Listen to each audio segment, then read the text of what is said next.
Sejam bem-vindos a mais um episódio do videocast Falso Plano. Neste episódio, o principal destaque será a volta a Flandres. Está fresquinha, nós estamos a gravar ao domingo e acabou há cerca de 2 horas a prova. O espetáculo, conforme estava prometido, foi inacreditável e Tadej Pogačar volta mais uma vez a mostrar o porquê de ser o melhor ciclista da atualidade. Continuando nos paralelepípedos, mas passando a olhar para o futuro, temos a antevisão do Paris-Roubaix e, obviamente, sobre ambas as provas iremos também falar do feminino. Dar um saltinho ainda à Catalunha, muito rápido, e ao País Basco, onde o nosso Botalume está de regresso à ação durante a próxima semana. Como sempre, dar-vos nota para nos seguirem em falsoplano.pt, também no Twitter e no Instagram. Hoje comigo tenho Fábio Babau, diz olá aos senhores, e André Dias. Olá, tudo bem? Que só se apresenta neste painel para rescaldos de monumentos. É sempre. É um senhor que tem um standard altíssimo. Sim, o meu standard é altíssimo sempre.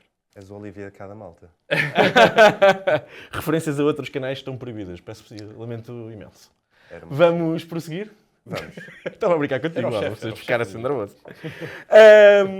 A grande corrida, como eu já falei, foi a volta à Flandres. Está fresquinha e por isso vamos começar por aí, até porque foi o grande momento desta quinzena em que o Falso Plano não gravou conteúdo para os seus estimados ouvintes. Conta-nos um bocadinho do que é que aconteceu por terras flandrianas nas últimas horas. Pronto, basicamente existia aqui a expectativa de que se pudesse fazer história.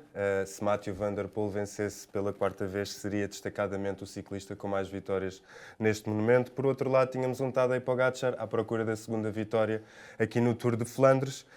Falar um bocadinho de como é que a corrida correu. Tudo calmo até 127 km do fim, quando uma queda deixa para trás Mathieu van der Poel.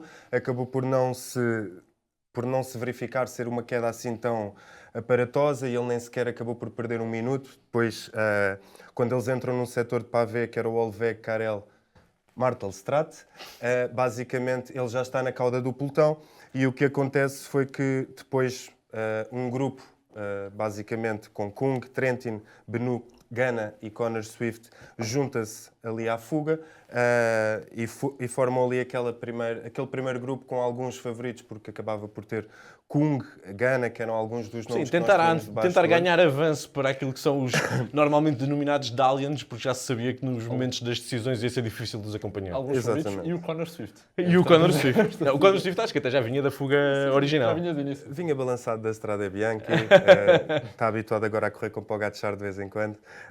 O que acontece foi que a 58 km do final, na segunda passagem por Kvarmont, dá-se o primeiro ataque de Tadej Pogačar. Esse ataque só foi respondido por Wout van Aert. Vimos Mathieu van der Poel mal colocado, embora no final do Kvarmont já tivesse acabado por pular aos dois da frente. Só Mads Pedersen conseguiu também seguir ali na roda.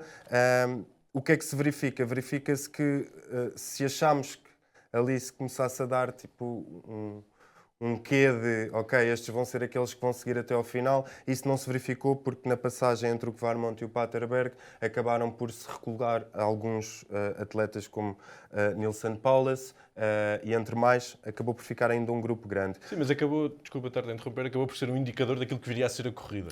Porque os homens que reagiram, pelo menos mais de perto, a Pogačar no seu primeiro ataque no Kvarmont foram os mesmos que mais à frente depois acabaram por estar na luta pela vitória. Já no Paterberg, Mathieu van der Poel desfere o primeiro ataque. Aí já só Tadej Pogačar é capaz de responder e basicamente Mads Pedersen acaba por tentar, mas opta por ficar um bocadinho para trás com Jorgensen, Jasper Stuyven e Van Aert.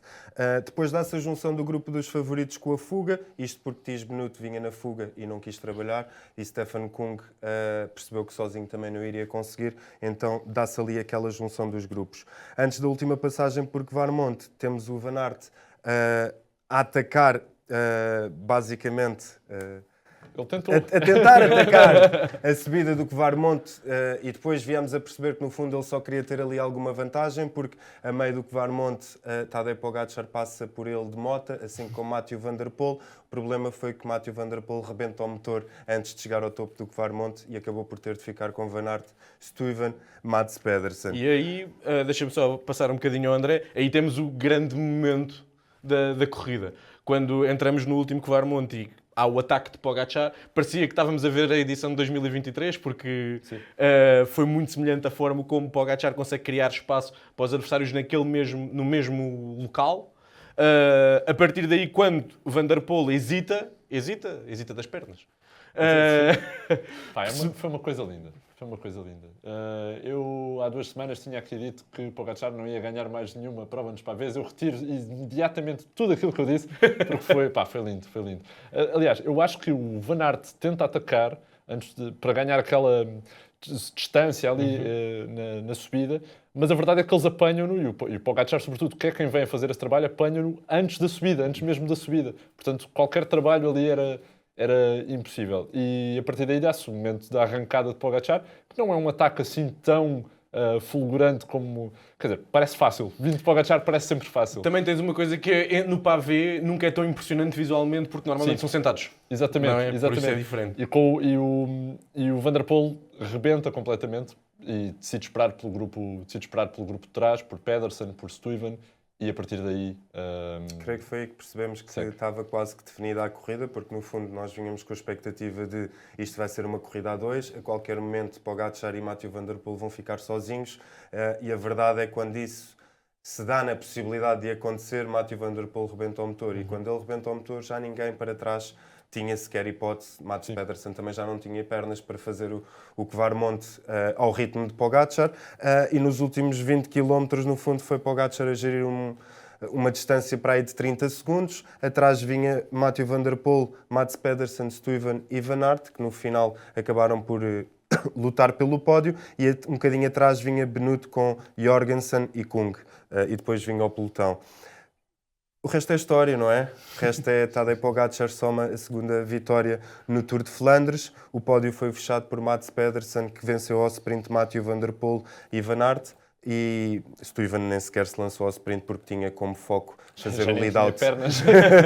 Não tinha pernas. Já ele estar ali já foi um grande feito. O foco era fazer o lead-out e destacar depois também que no grupo que vinha atrás, Tiesj Benoot vence ao sprint. Tiesj Benoot vence ao sprint. Foi real. Stefan Kung. Portanto, isto foi um bocadinho da história da corrida dos homens. E creio que lá está. Daqui para a frente veremos o que é que vem aí.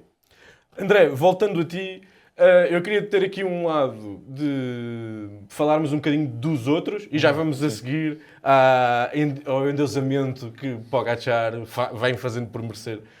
Antes de falar dos deuses, falar dos outros humanos que também andaram lá a falar um bocadinho. Os outros humanos que só são humanos, alguns deles comparados com ele, não é? Eu, antes de passarmos aos humanos que pedalaram, tenho um destaque de um humano que nem sequer pedalou. Marijn van den Berg, o sprinter da EF Education, que não partiu para esta corrida e fez muito bem, porque no meio de tantos bergs, acho que é importante ele não ir para lá para confundir os outros todos. Acho que fez muito bem, obrigado Marijn, por não teres partido.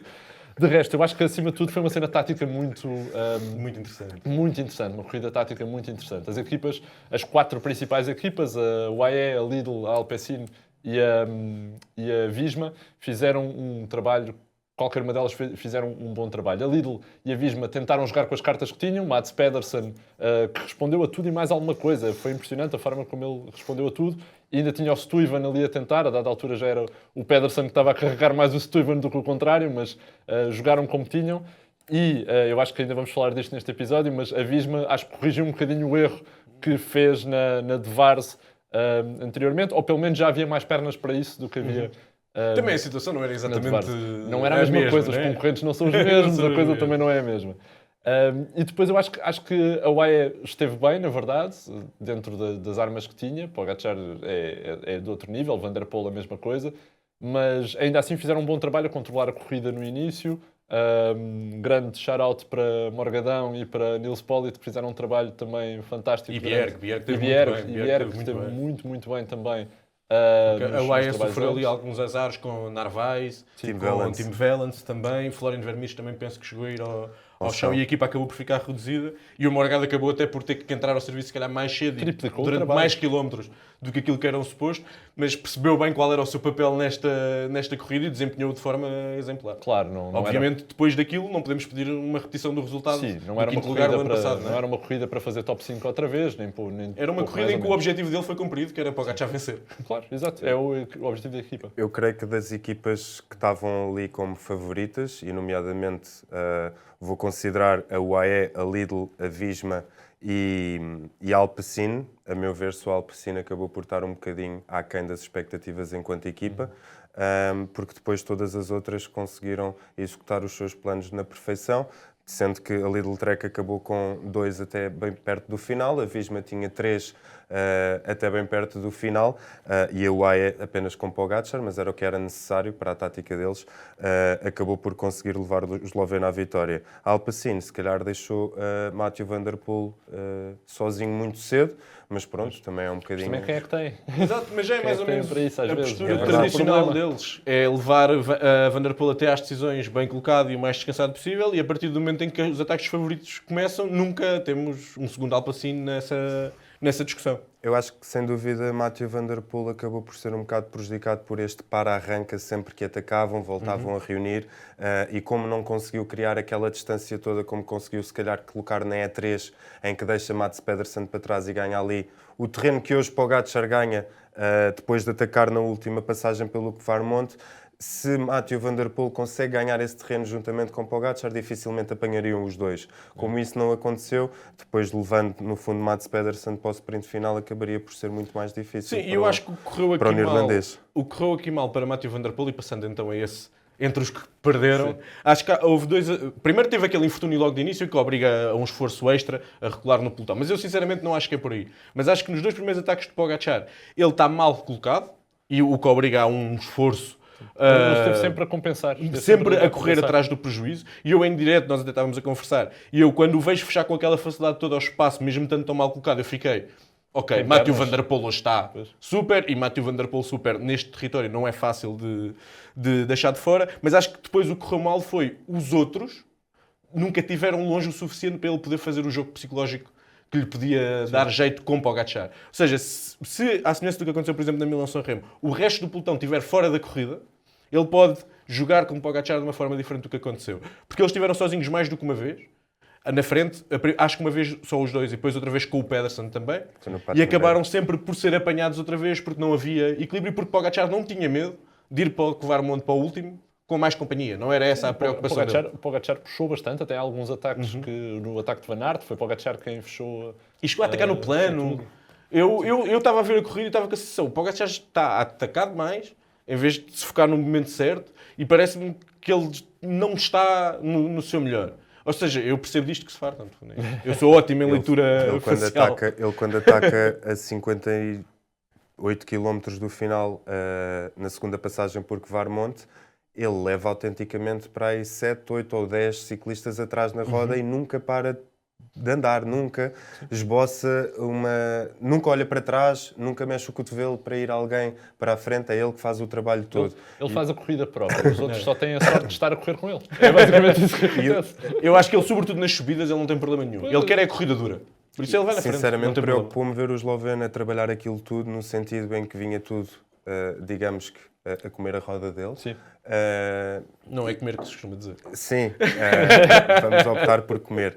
A comer na roda. Ingerir a roda. Mas lá está, depois, ao ter respondido a Mathieu van der Poel no Paterberg e a maneira como ele ataca a última passagem pelo Kvarmont foi autenticamente para deixar Mathieu van der Poel para trás. Ou se calhar até não, porque a ideia de Pogačar é, se tu conseguires vir, vem, está tudo bem. Sim, mas eu tenho a sensação que Pogačar encara a corrida, e sobretudo depois do que aconteceu na Milão-San Remo, com a total ideia de eu quero chegar sozinho. Ou seja, eu não quero chegar com o Mathieu van der Poel. E Mathieu van der Poel encara a corrida, também como fez na Milão-San Remo, com a ideia de eu quero é manter-me na roda dele e não tenho que fazer mais nada. E isso ainda me deu mais um momento de estranheza, porque há o ataque no Paterberg do Van der Poel, eu pensei, ele não só está a seguir a roda do Pogačar, como ainda o está a atacar. Ele hoje está super, mas ele até depois na entrevista disse que está um pouco doente, que teve os últimos dias doente, a preparação não foi perfeita.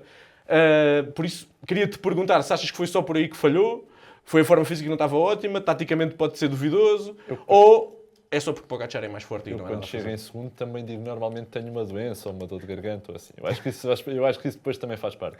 Eu acho que com este Pogačar era de facto difícil Van der Poel responder seja como fosse. A dada altura ali até parecia que de facto o Van der Poel, nestas respostas a destaque, estava numa sucção de roda, é verdade, a outra expressão, uma sucção de roda do Pogačar, mas não havia hipótese nenhuma. Depois há este efeito psicológico muito engraçado nos monumentos, que é quando alguém já está destacado na frente, e neste caso era Tadej Pogačar, atrás, em vez de existir uma junção para ainda tentarem chegar e vencer o monumento, começa a existir um olhar para trás e perceber: eu quero ficar o melhor colocado possível. Portanto, eu quero terminar dentro do pódio. Porque a verdade é que eles, entre o Kvarmont e o Paterberg, eles poderiam ter, se calhar, esforçado mais para tentar apanhar Pogačar, mas logo aí tu viste que não existia essa intenção. E também, é assim, eles para deixarem a roda de Pogačar ir no Kvarmont é porque estão no limite, não é? Certo. A ideia é sempre não deixar. O único momento em que eu duvidei um bocadinho, e foi só um bocadinho, porque eu quando vejo Pogačar abrir o espaço para Van der Poel, a minha sensação imediata é: acabou. É quando é a curva no fim do Paterberg e que tu vês a ventania que está e que Certo. vai ser de cara, e eu fico: ok, mas se eles se organizarem muito bem atrás, são 25 segundos na altura, está muito vento mesmo de frente. O problema foi que eles já vinham com a corda no pescoço. Exato, vinham com a corda no pescoço, e depois eu acho que também faltou a esperança, entre aspas, de chegar lá, até porque Pogačar continua a aumentar a vantagem. Pogačar chega na meta com 1 minuto, ou seja, naqueles últimos 10 km ganha 35 segundos. Atrás não se vinha a rodar ao máximo. Pogačar não é super-homem, quer dizer, é mais ou menos, mas não ganha 35 segundos a 4 roladores com vento de frente em 10 km. E já estava tudo muito partido. As também as pernas é e as próprias equipas. A Lidl vinha com 2 elementos, mas o Stuyven basicamente já vinha a rebote. O Stuyven vinha a sobreviver só vinha para aí a a 5 sobreviver km. com A 50 km. 50 km. E onde tu percebes que Mathieu Van der Poel acabou sem nada, ou seja, vazio, é quando ele deixa-se ir para a linha de meta com Van Aert e Mads Pedersen. Sim. Ou seja, se fosse o Van Aert daqui a alguns anos, eu tenho a certeza que Mathieu Van der Poel não iria querer ir com ele para a linha de meta, porque Van Aert é muito rápido ao sprint, mas eu acho que aqui nem sequer houve essa consideração. Não sei se por força das últimas prestações do belga, mas efetivamente não senti que Van Aert fosse uma ameaça no final ao sprint. Tanto que não foi. Certo. Mas eu, em relação à postura de Van der Poel sobre Van Aert, eu acho que o Van der Poel é muito aquele ciclista, a partir do momento que não está a correr para a vitória, eu não sei até que ponto é que ele está com esse jogo estratégico Desliga. todo. Não desliga, ou seja, continua no grupo, vai sprintar se chegarmos ao fim, mas o nível de concentração ou de objetivo dele, ele é um ciclista que já venceu esta prova 3 vezes, curiosamente só vence nos anos pares. Exatamente. Perdeu em 19, ganhou em 20, perdeu em 21, ganhou em 22, perdeu em 23, ganhou em 24, perdeu em 25. Em 26 já sabemos, não é? Quer dizer, depende se o outro senhor demora a aparecer, resolve aparecer ou não. Mas estava a dizer no sentido que eu acho que ele já desliga um bocadinho. E Van Aert, que é o último dos nomes dos principais protagonistas que a gente falta a falar, eu acho que fez uma grande corrida, acho que foi uma grande resposta àquilo que aconteceu na quarta-feira. Ele simplesmente neste momento está um passo abaixo dos outros. Sim, e Ganna também. Eu queria só também destacar já agora Ganna. Ganna acho que fez uma grande corrida. Fez aquilo que tinha que fazer, se calhar. Ele não estava muito contente no final, pelo que me pareceu, não é? Que numa entrevista, dá uma entrevista em que não está muito contente, diz que faz o que a equipa lhe manda, talvez houvesse ali algum jogo com o Magnus Sheffield também, mas a verdade é que Ganna, a melhor hipótese que ele tinha para tentar vencer esta corrida, talvez fosse mesmo ir para a frente da corrida e depois rezar para que as pernas aguentassem quando os outros lá chegassem. E que houvessem algumas indecisões atrás. E algumas indecisões atrás, um bocadinho o jogo que tentou Kung também. Até o próprio Benuto podia ter, se calhar, agarrado ali se fosse 15 anos mais novo, se calhar. Mas é esse tipo acho que era esse tipo de estratégia que Ganna precisava. E já agora, dar uma nota para Cortina, que o ano passado ficou a pé no Paterberg e este ano fecha top 10. Top 10, fantástico. exatamente. Fantástico. E Ballerini também uma surpresa Ballerini. neste top 10, também era um nome que eu não estava a contar, mas estas corridas, sobretudo porque atrás ficou muito agrupado, ou seja, a 2 minutos da frente chega um grupo com 40 ciclistas e dentro disso já há sempre uma margem diferente para aparecerem alguns nomes menos esperados. Antes de passarmos à edição feminina, que também vamos poder abordar de uma forma mais rápida porque foi, digamos, mais simples, eu queria abrir aqui a discussão que está cada vez mais a parar nas redes sociais em relação até onde para Pogačar. Normalmente a nossa conversa aqui é como é que se para Pogačar. Vamos assumir que nos terrenos dele, aparentemente, não se para Pogačar. Onde é que ele pode parar? E agora começa cada vez mais a conversa do Pogačar GOAT, o melhor de sempre. E olhando para o currículo e para a idade dele, começa a deixar de parecer uma comparação assim tão ridícula. Onde é que vocês acham que isto é uma conversa real? Acham que ele pode chegar lá? Só ajudar a recordar um bocadinho, neste momento, mais ou menos de forma unânime, é Eddy Merckx o melhor ciclista de todos os tempos, e leva 19 monumentos, Pogacar ainda só leva 8. Só, eu acho que até ao fim do ano leva 10, mas ainda falta muito. Vamos ver. Depois 5 tours, 5 giros, uma volta à Espanha, que o Pogacar ainda não venceu, diga-se, e 34 etapas no Tour. Onde é que vocês acham que este menino para? Se é que para? Eu acho que Pogacar tem tudo para superar Eddy Merckx. 19 Ou seja, monumentos? Se não for apenas na parte dos monumentos, Pogacar pode vir a fazer o tal feito de ganhar todas as corridas do calendário. Fazer um tique em todas elas. E eu acho que isso é bem possível de acontecer. Ainda hoje faziam uma comparação em que Alexander Kristoff, com 37 anos, está à procura, leva neste momento 97 vitórias desde que é profissional e está a correr para a 100ª, ou seja, faltam-lhe 3. Tadej Pogacar aos 26 anos já leva 93 vitórias. E só corre o World Tour, né? Ainda por cima. Onde eu quero chegar é que se tudo correr pelo melhor ao esloveno, se não existirem lesões graves, isto não parece parar tão cedo. E não sei se não chega primeiro que o próprio Christophe, não é? Acho que tem. Faltam 3 ao Christophe, se calhar o Pogacar chega lá primeiro. Eu ou acho que ao o fim e Pogacar, meio. se o Christophe não se despachar ali até ao início do Tour, Pois o Pogacar é isso, não é? está lá a bater na 100. No fundo, nós estamos a falar para 4, 5 anos de Tadej Pogacar, desde que o vemos a competir ao mais alto nível. Portanto, se tu ainda tiveres mais 4, 5 pela frente, ou seja, tem 8, passa a 16, se acabar com 10, passa a 20. Portanto, é bem possível que ultrapasse a Eddy Eu, os Merckx. monumentos, eu a Liège e a Lombardia, acho que enquanto ele decidir ir, é somar 2 todos os anos. Uma coisa, Pode perder uma Liège para alguém uma vez. A Lombardia acho mesmo difícil. uma coisa é certa. Assumindo que ele mantém o nível, sempre, claro. Sim, Na Lombardia. minha ótica, é o corredor mais destacado a nível geracional da sua geração. Ou seja, mais do que Remco Evenepoel, mais do que Jonas Vingegaard, isto é o E das verdadeiro gerações. campeão dos campeões. No fundo, tu já não vias, e viste no ano passado, alguém vencer o Tour de Flandres, e o Tour já não era feito desde Eddy Merckx em 75. Pogacar volta a fazê-lo. Ou seja, passados estes anos todos, é que volta um corredor com estas características e com este sentido de querer mais e querer mais. É difícil parar um esloveno assim, porque ele não corre, eu acredito que ele não corre apenas para os resultados. Ele corre porque adora mesmo a dar de bicicleta e, no fundo, corre sempre como se fosse um monumento. Uma corrida é um monumento para ele. E eu acho que isto é a parte mais bonita no Sim, e tem ciclismo. sempre aquela postura bem disposta em cima da bicicleta que também traz outra magia, outra ela à sua abertura. E em relação ao que estavas a dizer, eu acho engraçado. Eu acho que ele corre para os resultados no sentido em que eu acho que ele desde há 2 anos, desde que começou esta ideia dos monumentos, como foi ao Giro também limpar, eu acho que ele está com o foco de chegar a estes números que nós estamos aqui a falar. Ou seja, tu chamaste-lhe do melhor talento geracional, eu acho que é o melhor talento ou o melhor ciclista, sem grande discussão, de que as pessoas vivas viram correr. Ou seja, mesmo que vais para as gerações atrasadas, não, estou a dizer, mesmo as gerações a seguir, mais velhas do que as nossas, não viram ciclistas a nível, pelo menos, de resultados com este domínio. Ou seja, tens mesmo que puxar para Merckx para chegares a alguém que ganha o Tour e ganha os monumentos com a frequência com que ele o faz. E assusta, é isso, ele ainda tem Há bocado tu disseste 26 aninhos. há bocado disseste uma coisa muito interessante, que era em todos os terrenos que o Pogacar é especialista, que ele ganha. O problema, eu acho que está mesmo aí, é que todos os de repente, todos os terrenos passaram a ser um terreno de Pogacar. Menos a Sanremo. Menos a Sanremo, e vamos lá ver se não começa também a limparem uns contrarrelógios e umas coisas se lhe apetecer. Quantas relógios, quando é a série no Tour, ele também limpa. Sim, mas eu digo campeonato, ou seja, entrar no Campeonatos do mundo. entrar O na contrarrelógio coisa do do... Tour é sempre um outlier, porque de facto acaba sempre por a malta da geral dar sempre um bocadinho Sim, mais sim, do que sim, costuma sim, dar sim. ao longo do ano nos contrarrelógios individuais.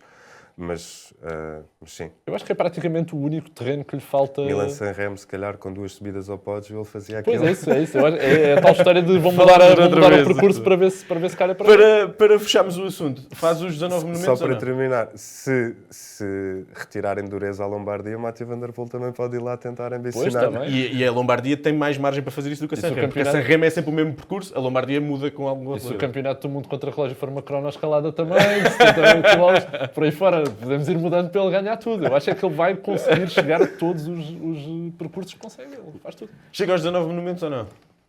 Eu creio que sim. Acho que sim. É? Estamos todos Se muito lembrar, confiantes. 3 a 4 Eu acho por que é ano. muita fruta, são muitos anos, mas 3 por ano. Eu desde o mas- último episódio já nunca mais aposto contra ele. Não vai acontecer. aprendeste a lição. Aprendi a Se lição. ele ganhar 3 por ano, só precisa de 4 anos.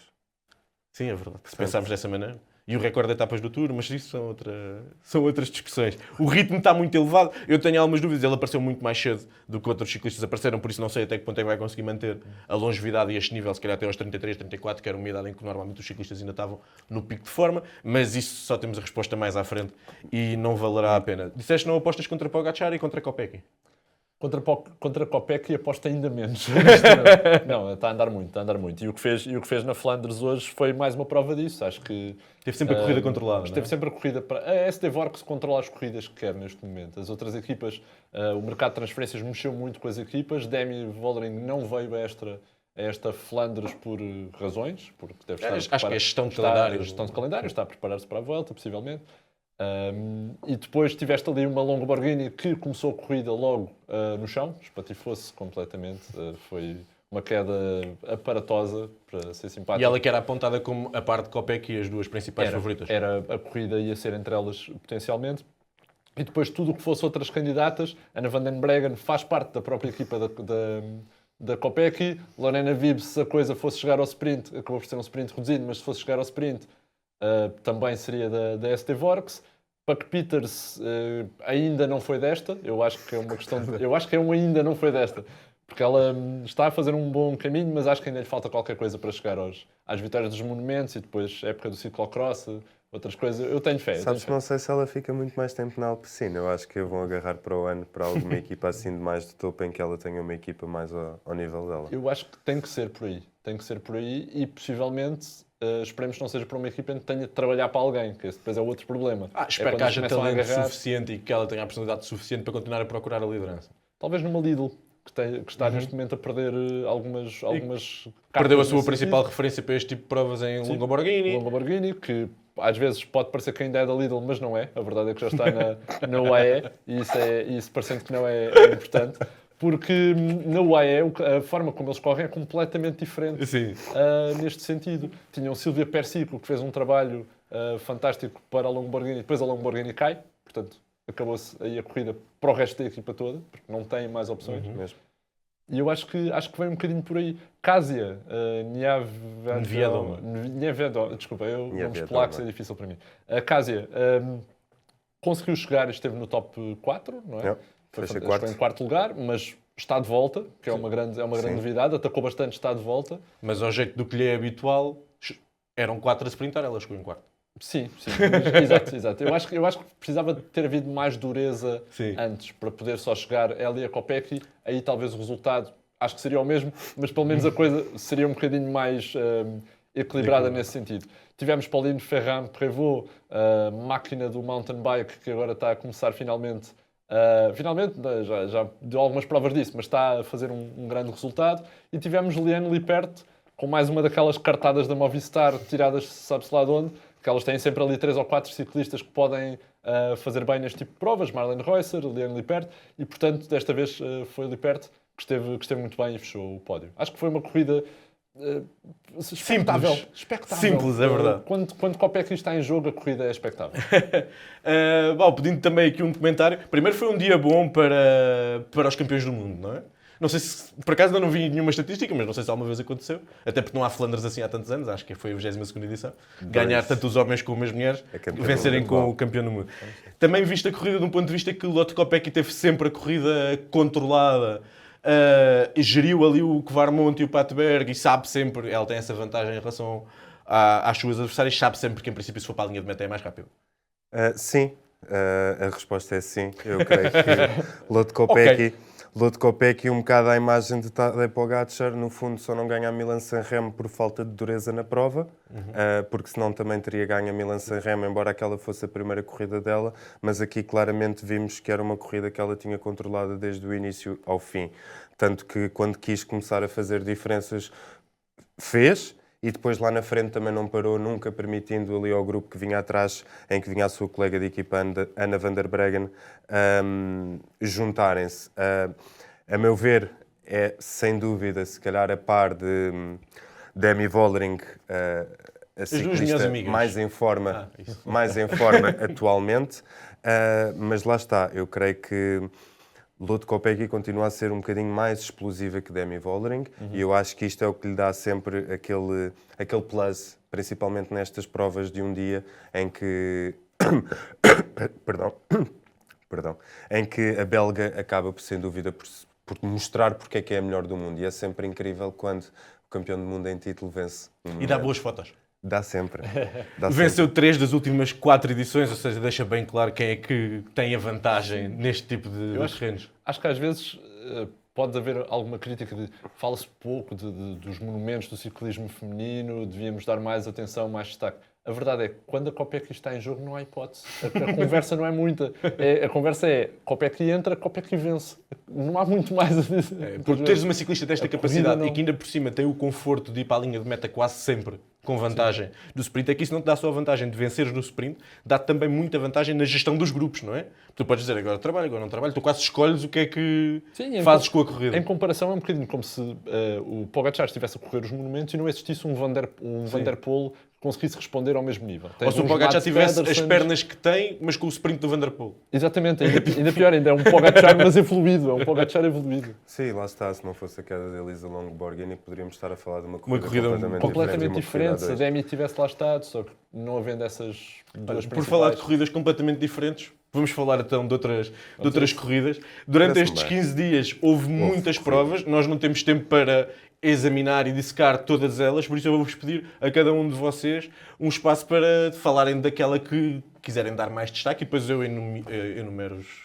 vencedores das restantes. Queres que eu comece? Sim, Bau. Então eu começo. Eu vou destacar a Volta à Catalunha.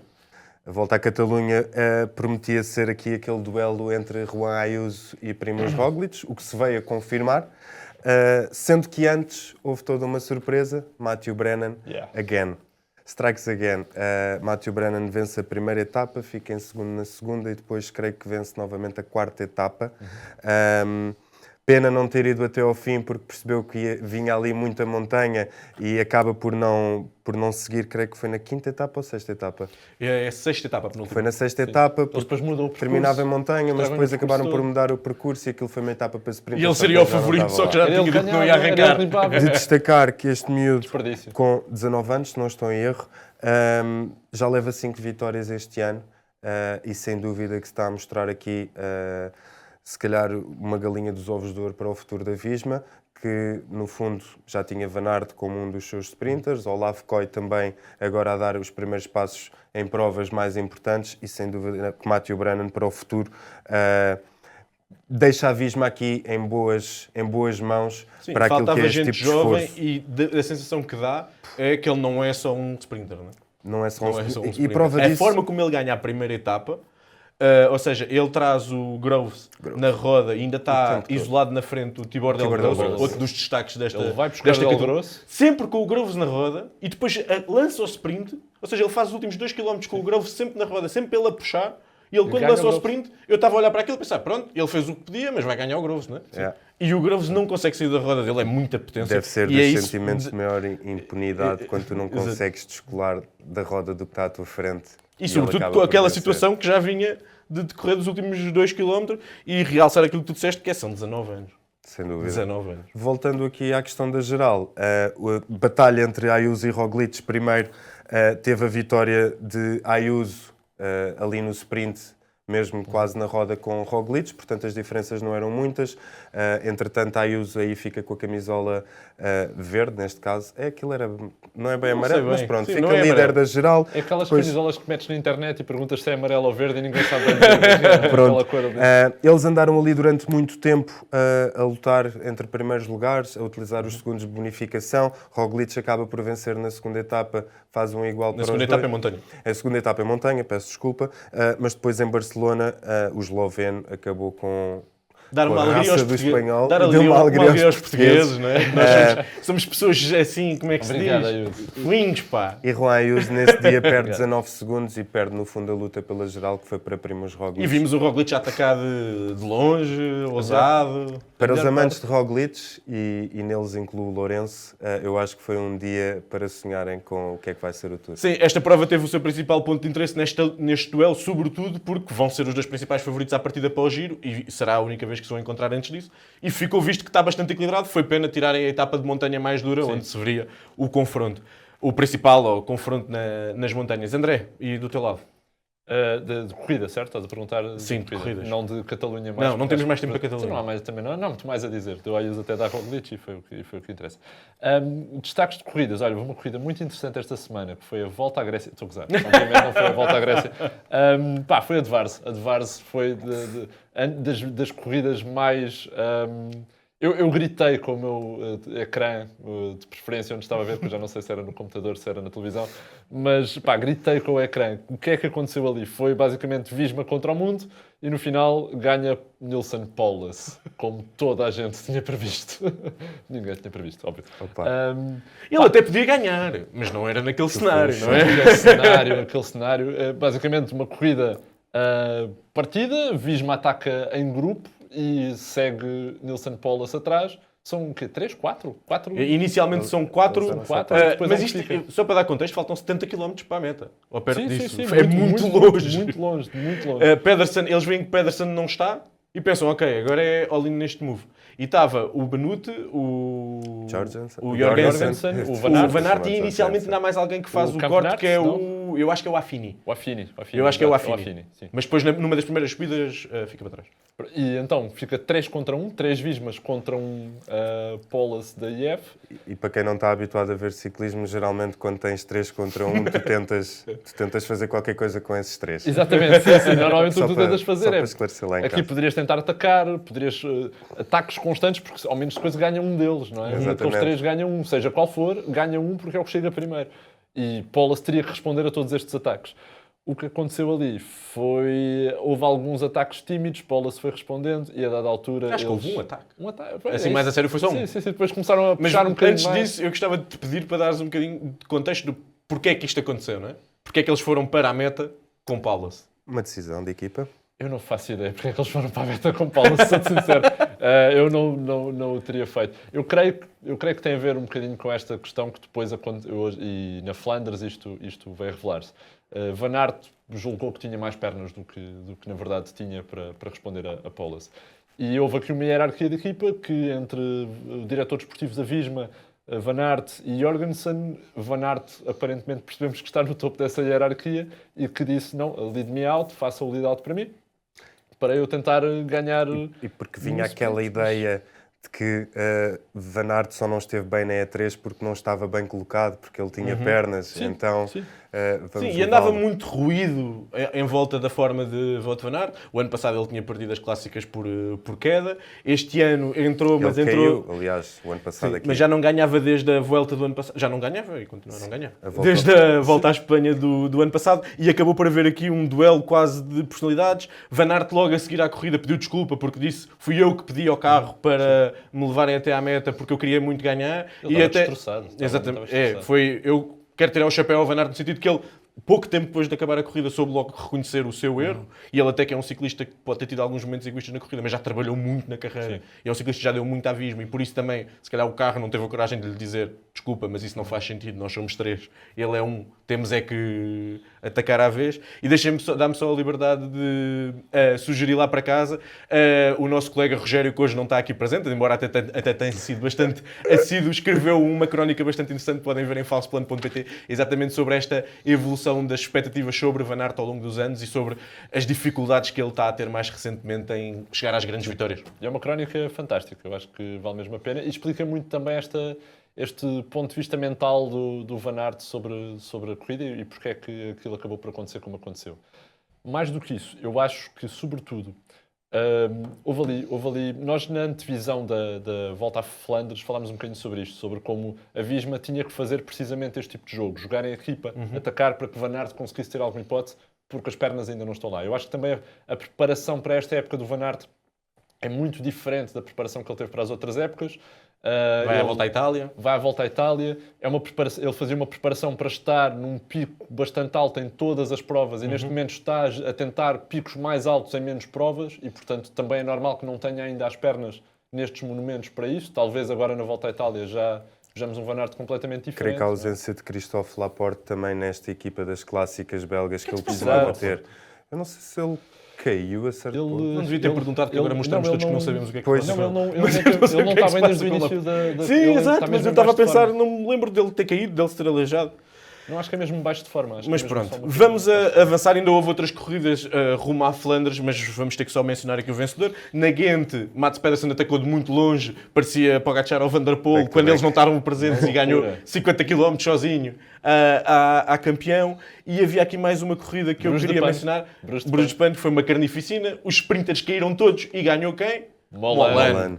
Espetacular, Molan. Passamos às antevisões aqui em Só passa é apressado. destacar que Mathieu Ah, Van Der E3. Poel venceu Já falámos da a E3 no último episódio. peço Acho eu, não desculpa. foi? Sim, falamos. Foi, sim. falámos. Demos lá um saltinho. Peço desculpa, pá, eu fui super autoritário com Não, o não, trio. estou a falar aqui com o André no eu é que rádio. lhe disse que Estou a falar aqui tínhamos com o falado André. da E3. Eu que estive presente Já no o episódio descobri. e disse que não tínhamos falado da E3. Mas falámos um Foi para bocadinho. mim. Continuando em cima dos paralelepípedos, mas agora em França, Robé, eu queria começar por perguntar, então, mas se é paralelepípedos, porque é que isto não é a mesma coisa que a Flandres e porque é que pessoas como eu, por exemplo, dizem que Pogacar acabou de ganhar a Flandres e tem muito poucas hipóteses de ganhar a Robé? Porque, embora seja uma prova com muita dureza, porque são 30 setores de pavê, tu não tens Bergs e Kvarmont. É sempre em frente, é sempre é a direita. sempre a rolar. E isso, no fundo, para quem é forte nas subidas que são íngremes e de curta distância, como é Pogacar, acaba por não beneficiar, acabando se calhar por beneficiar aqui outros corredores, como nomeadamente Mats Pedersen. pesados, não é? Mais Mais pesados. No fundo, eu percebo porque é que tu me dizes que Pogacar pode não vir a vencer esta corrida. Eu gosto que isto aqui funcione ao contrário. sim, Pode vir a não vencer. Ou seja, o suposto Vir a não é- vencer esta corrida na sua prova de estreia. O que é de destacar é que Pogacar está aqui este ano com a intenção não menos do que a vitória. Portanto, para quem o acompanha nas redes sociais, tivemos a oportunidade de ver esta semana que Pogacar, em 3 setores de pavê, Bateu os recordes. bateu os recordes do Strava, e no fundo o Strava é uma aplicação utilizada pelos ciclistas quando estão a correr, e no fundo ele facilmente bateu os recordes que haviam para bater naqueles 3 setores. O que me dá a expectativa de que ele poderá vencer esta corrida. No entanto, não existindo Bergs e Kvarmontes. O grande favorito será tendencialmente Mathieu Van der Poel, pelo menos na minha perspectiva. Certamente quer O atacar. vencedor das últimas 2 edições. Eu só acho é que desta vez, lá está, eu creio que Mats Pedersen, no fundo, eu já nem sei o que é de dizer, ele para mim é o melhor sprinter do pelotão, porque já não é um sprinter e cada vez é mais na minha ótica, um perseguidor de monumentos, vou falar em Um homem das português. primaveras. Chasing né? Cobbles. Eu não queria dizer monument chaser, que era para não falar aqui em inglês, mas um perseguidor de monumentos, e Mats Pedersen está numa forma incrível. Eu não contava que ele estivesse tão bem em Flandres, hoje, digamos assim. Portanto, só me dá grandes expectativas que ele possa vir também a ser um dos 3 favoritos à vitória final. Deixa-me passar ao André. E eu acho que, pegando exatamente no que o Bal disse, que é bastante interessante, eu acho que Roubaix é mais aberto. Porque como não há estes momentos de explosão completa da corrida, em que Van der Poel e Pogacar têm uma vantagem tão clara sobre os outros, eu acho que tanto Pedersen, como tu disseste, como até próprio Van Aert, até Ganna, também são ciclistas mais pesados e que sofrem mais nas subidas íngremes. Podem entrar na luta e é por isso que eu acho que é tão difícil para Pogacar. Eu acho que mais do que isso é uma corrida altamente imprevisível em tudo. É uma corrida onde um furo pode arruinar-te a corrida. Uma queda, de repente apanhas uma pedra da calçada ligeiramente torta e de repente acaba-te a corrida a 180 km e portanto é das poucas corridas que eu vejo do início ao fim. Se saís do velodrome pode ser desclassificado, como Exatamente. aconteceu no ano passado. Exatamente, sais do velodrome 300 km a pedalar. Espero que isto não aconteça ao Pogacar, que ele não saia do velodrome. Isso era histórico, se de repente ele sai. Não sei se eles tinham coragem de desclassificar, mas pronto. Não sei, acho que não. Acho que não. Ele voltava para Ponto de trás, ainda dava interrogação. mais uma volta. se Ainda preciso. tinha tempo. Ainda tinha tempo. Eu acho que a imprevisibilidade de Roubaix é o que faz, para mim, é a minha corrida favorita do ano. Eu acho que tens uma...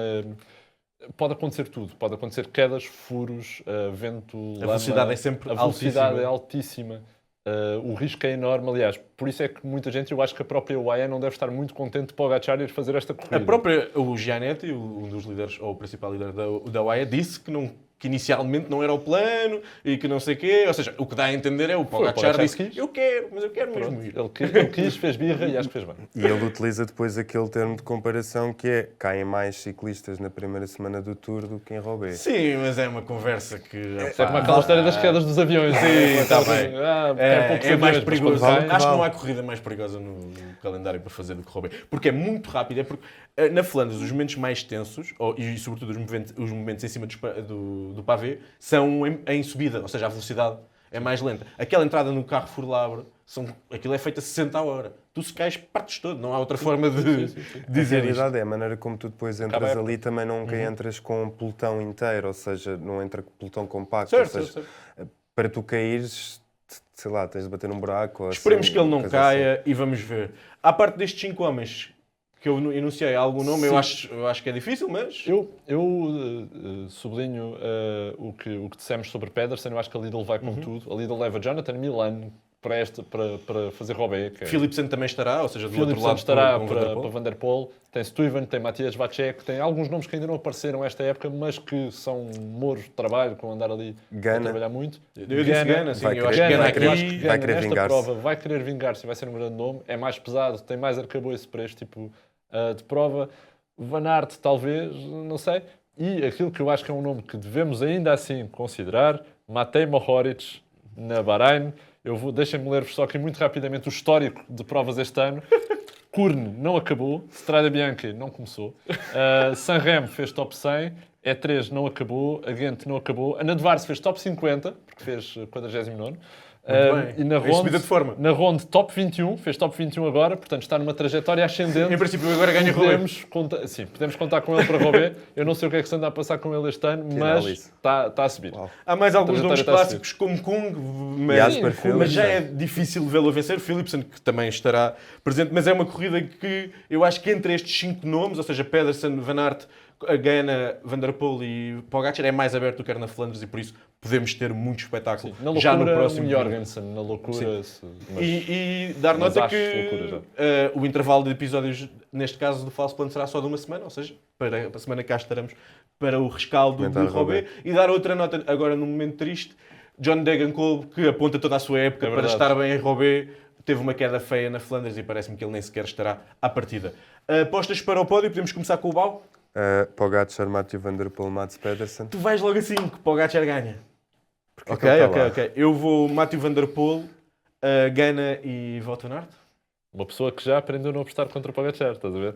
Eu ainda assim eu vou continuar porque acho que é mais divertido apostar contra o Pogacar sempre. Mathieu Van der Poel, Pogacar e Gana a fechar o top 3. Eu acho, agora sem brincadeira ou sem querer, não estamos todos a dizer o mesmo, eu acho que o Pogacar não é o favorito aqui.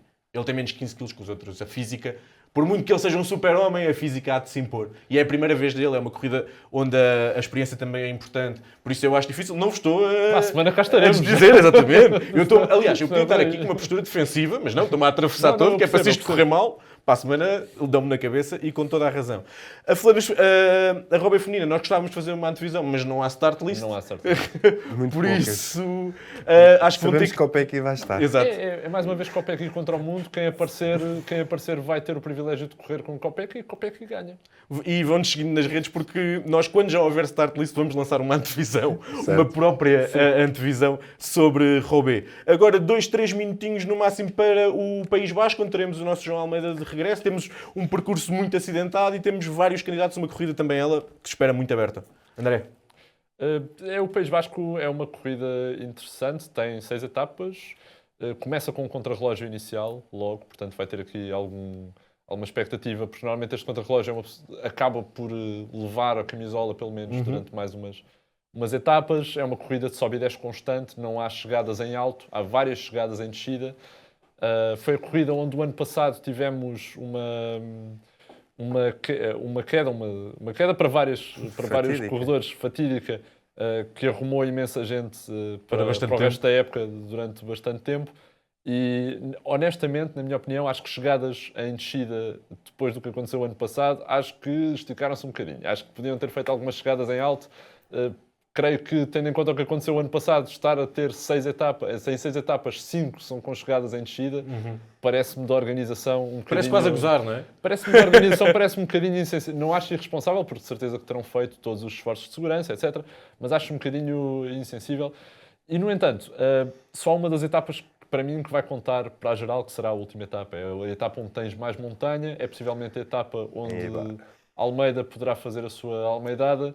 e mesmo assim tenho Acho que vamos dúvidas. ter que contar mais com o João Almeida vamos ter que contar mais com o João Almeida explosivo que temos visto recentemente do que propriamente com o João Almeida das Almeidadas. E a verdade é que a UAE traz aqui, nomeadamente, só troca Ayuso por João Almeida, repete a receita com Soler, McNulty e Del Toro, que fecharam top 10 na edição do ano passado. Portanto, sem dúvida que João Almeida há de ser um dos líderes. Creio que Brandon McNulty também poderá estar ali protegido. Até porque vai arrancar bem no contrarrelógio, em teoria. Sim, mas Almeida não está sozinho, a UAE também não está sozinho. Temos outros nomes como Matias Kelmos, a própria Red Bull, que traz 6 líderes. 6. Tínhamos que fazer um episódio inteiro sobre a equipa da Red Bull. Poderemos falar. Em 7 há 6 líderes. Vão ver a start list, que é que que está a aquilo está de acontecer ali? loucos. Ou então vejam a antevisão de Falso Plano, que também ajuda. Hoje estamos a falar fortes na sobre isso. publicidade. Está muito bem escrito. Não Está muito bem Nas escrito. transições, nos links. E sem dúvida que promete ser uma corrida, como o David já disse, eu acho que até à etapa 6 vão andar muitas... O David?